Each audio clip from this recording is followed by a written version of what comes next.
প্রেম করতে গেলে কাম থাকতেই হবে, সেটা জাগতিক প্রেম হোক চাই আধ্যাত্মিক প্রেম হোক।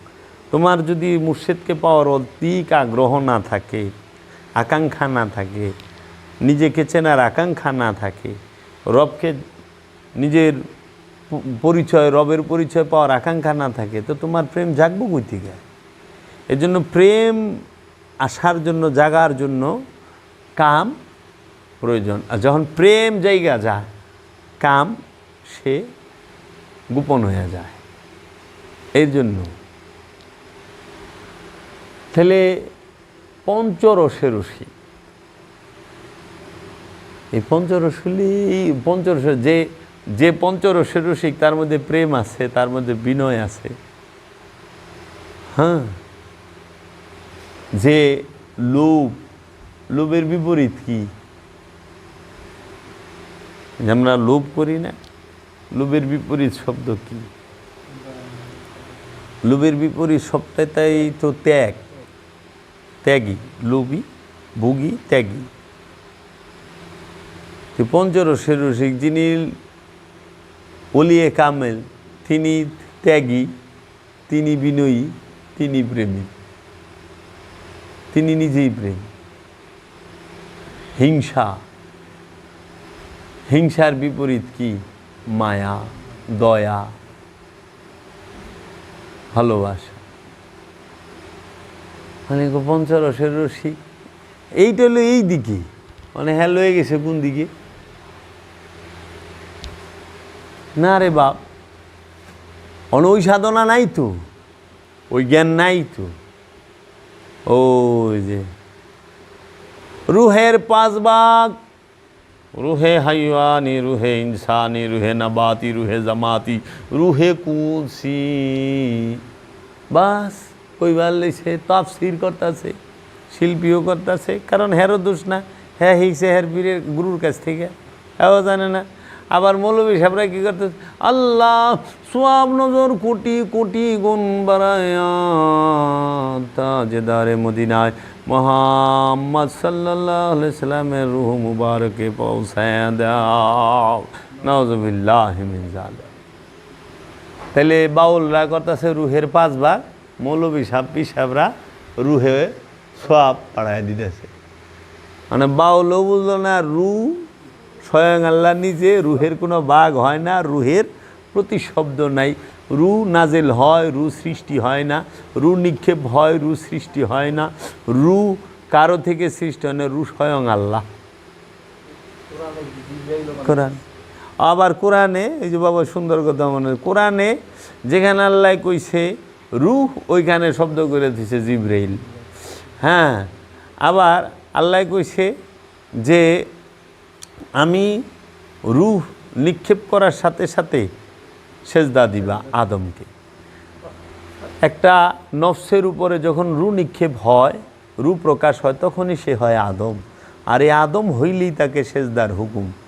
যেই পর্যন্ত রূহ প্রকাশ হয় না, বিকাশ হয় না, হ্যাঁ, রব রূপ ধারণ করে না, ওই মুহূর্ত পর্যন্ত সেজদার হুকুম নাই। বুঝছো বাবা? এর জন্য মানুষকে সেজদা করার কথা কোরআনে নাই, কিন্তু আদমকে সেজদা করার হুকুম আল্লাহ ফরজ করে দিছে। এবং আল্লাহকে যদি কেউ সেজদা করতে চায়, সে আদম বিনে আর সেজদা করতে পারবে না। মাটিতে, পাটিতে, জায়নামাজে, কার্পেটে সেজদা দেওয়ার হুকুম আল্লাহ কোরআনে করে নাই। আল্লাহ বলছে আদমকে সেজদা করো। কি? দাসত্বের সেজদা, এবাদতের সেজদা। আদম হইল আল্লাহর কি? নূরের কাবা, নুরি কাবা। আদম হইল আল্লাহর হাকিকি কাবা। আদম হইল আল্লাহর মূল কাবা। আদম হইল আল্লাহর চেহারা। আর মক্কা কাবা শরীফে, সৌদি আরবের মক্কা নগরীতে যে কাবা ঘর, এটা হইল ইট পাথর দিয়া বানানো। এটা হইল নবীর তৈরি। নবী যে ঘর বানাইছে সেইটা মেজাজি কাবা, আর আল্লাহ যে ঘর বানাইছে সেটা হলো হাকিকি কাবা।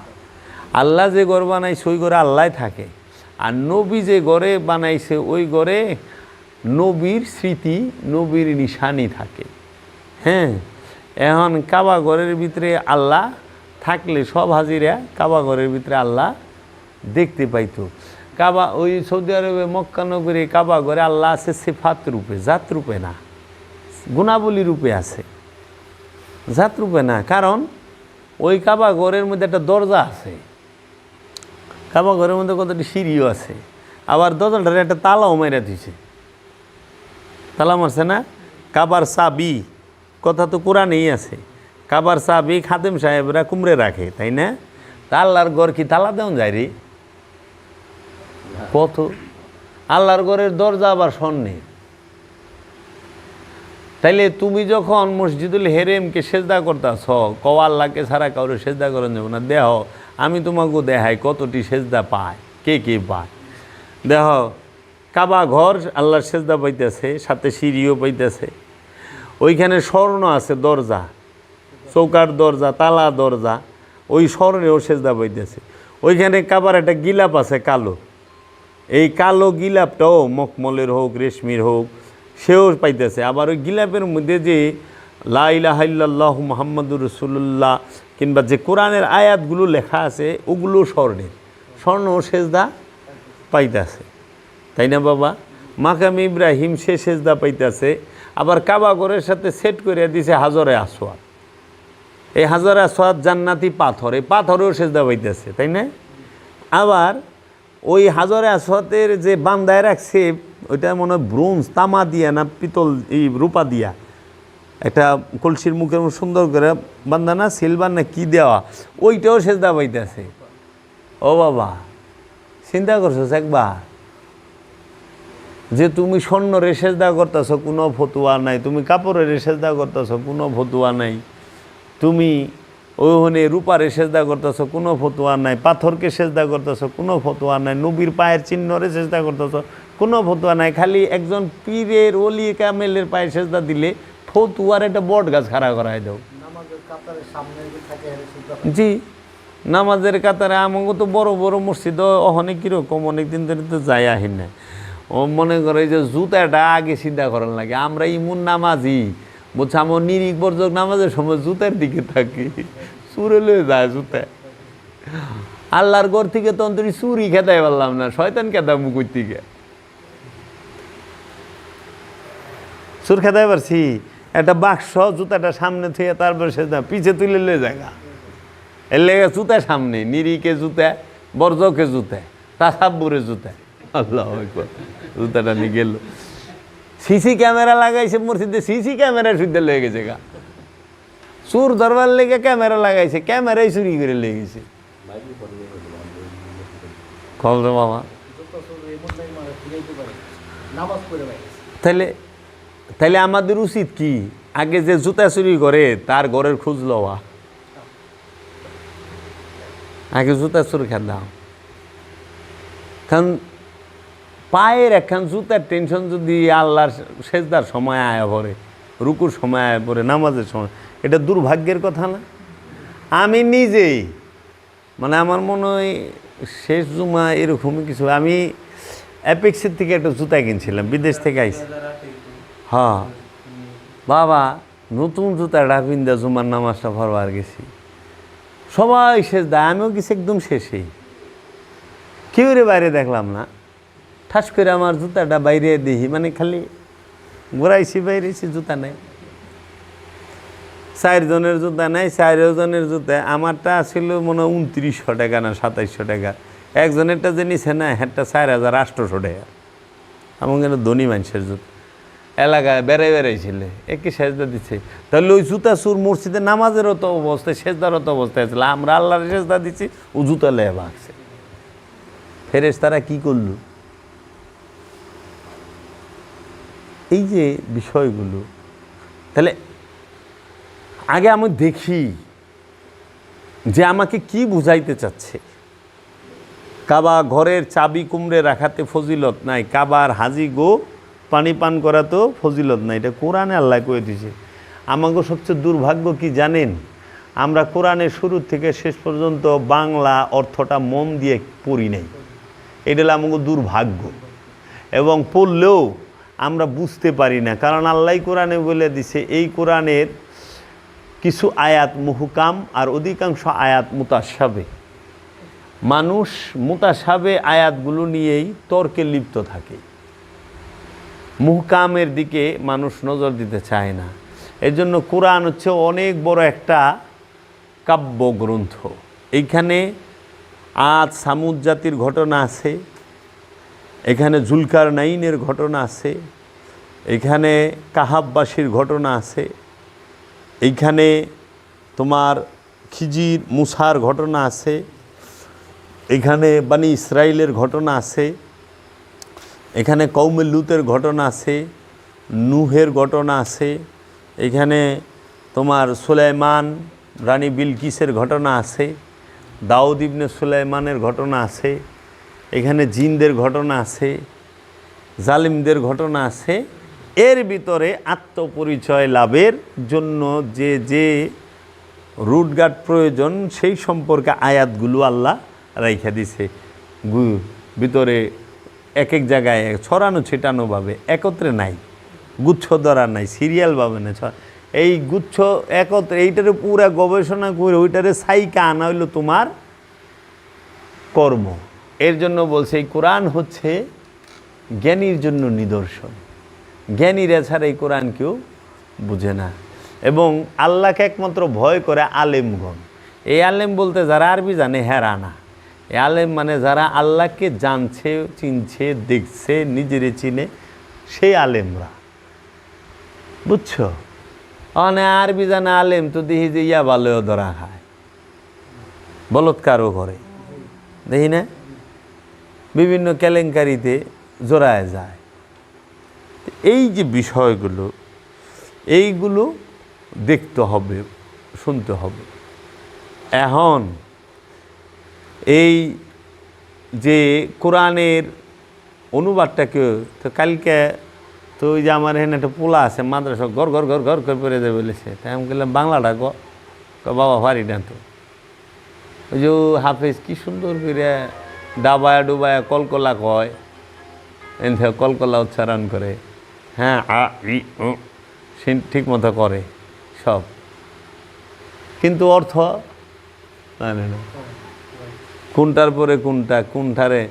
কোরআন কিন্তু অসাধারণ সুন্দর, মানে তুমি যখন কোরআনকে পড়বা এবং বিষয়ে যখন তুমি সিরিয়ালে আনতে পারবা, বিশ্বাস করো বাবা, তুমি সব থেকে বিচ্ছিন্ন করে দিব তোমারে খোদা নিজে। তুমি হইবা না, কোন সময় যে খোদায় বিচ্ছিন্ন করে দিছে টেরই পাইবা না, সব থেকে বিচ্ছিন্ন হয়ে গেছে।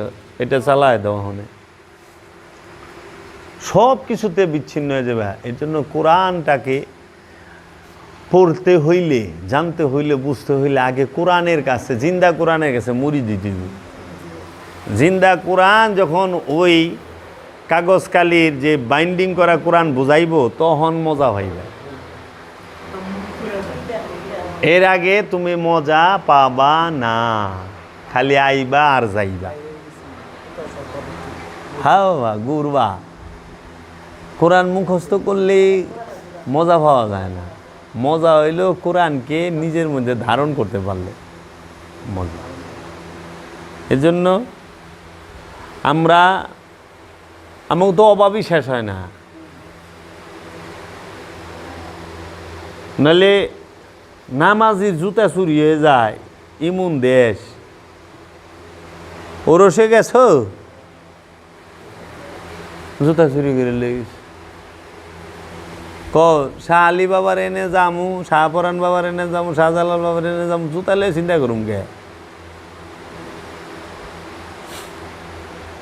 এই জন্য অভাব শেষ হইলে আবাদতে মন বসবে। পেটে খিদা থাকলে ওয়াজ ভাল লাগে না। যাই হোক, এই লতিফাগুলো যাই না জিকির করবা, আল্লাহু জিকিরের লতিফাটা জানতে হয়। হ্যাঁ, ধ্যানের বিষয়টাতে জানতে হয়।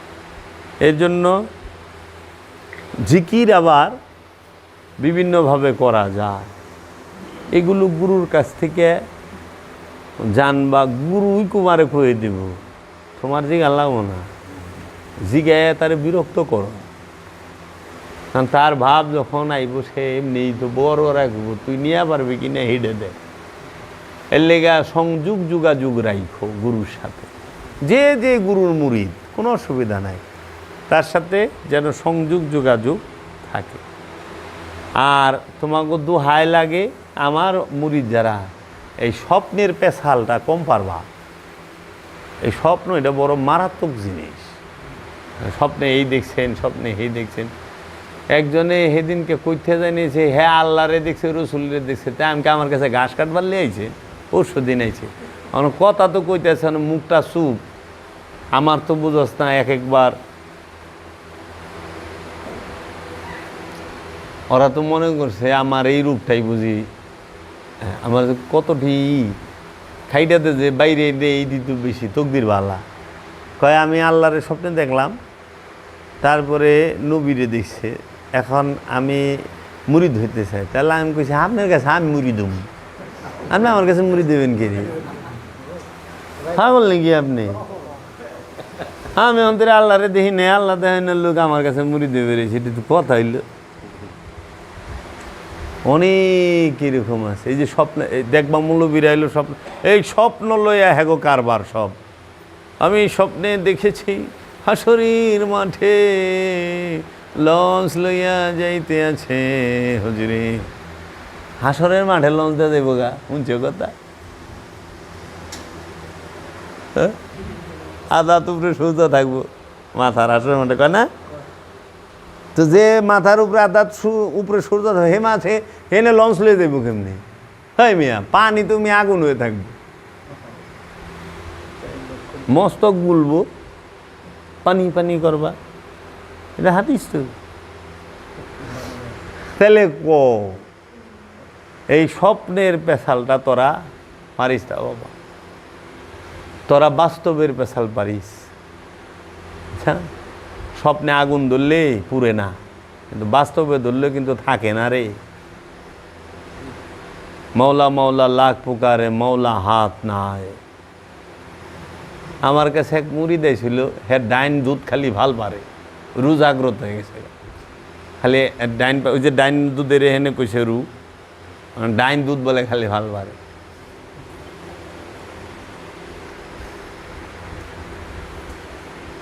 কয় আমার কি রু জাগিয়ে গেছে? হ্যাঁ। আমি গেলাম আমার তো দুধই নাই, আর রু জাগবো না।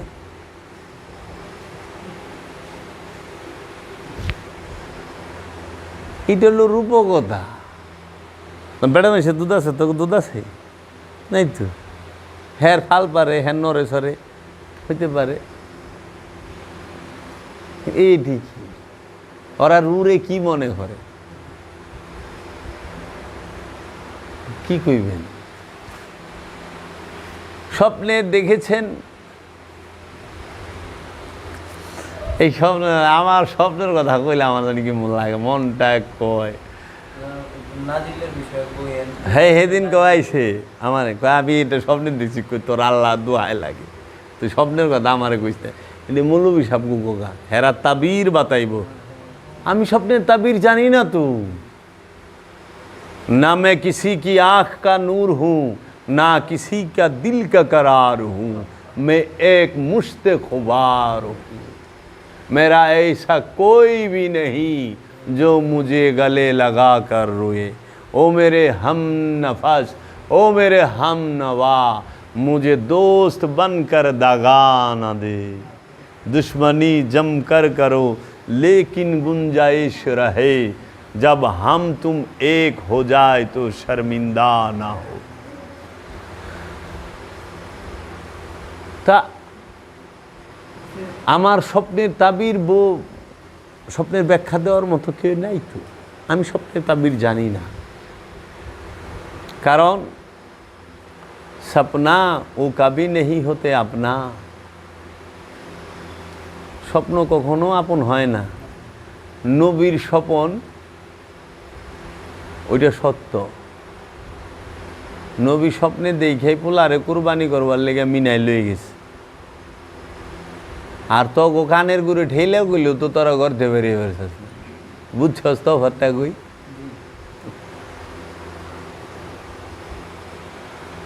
ইব্রাহিম নবী স্বপ্নে দেখছে কুরবানি করার হুকুম। আল্লাহ রসুল কিন্তু মেরাজে স্বপ্নে যায় নাই। মাওলা হুসাইন কিন্তু শাহাদাত স্বপ্নে হয় নাই। মাওলা হুসাইনের আওলাদরা শাহাদাত স্বপ্নে হয় নাই গুলি। মা ফাতেমা শাহাদাত স্বপ্নে হয় নাই, বাস্তব হয়েছে। গলাটা কাটলে যে কতখানি জ্বলে, কতখানি ব্যথা হয়, কতখানি যন্ত্রণা হয়, হারে হারে বুঝতে পারছে কে রসুলের আওলাদ। তাহলে কলিজা কাটলে কেমন লাগে? রসুলের কলিজা কাটছে, রসুলের আওলাদের কলা কাটছে। তোমার একটুটুক হাত কাটলে তোমাকে এত কষ্ট, এত মামলা মোকদ্দমা হয়ে যায়, এত মামলা মোকদ্দমা করো, এত অভিশাপ দাও, আর আওলাদের রসুলদেরকে একে একে হাত পাগুলো কুবায়া কুবায়া কাটছ, গলাগুলো কুবায়া কুবায়া কাটছ। তারা যদি মামলা করতো, মামলা নেওয়ার মতো থানা আছে আর ওই অফিসার আছে, লিখবো কি কি করছে, কি কি কাটছে।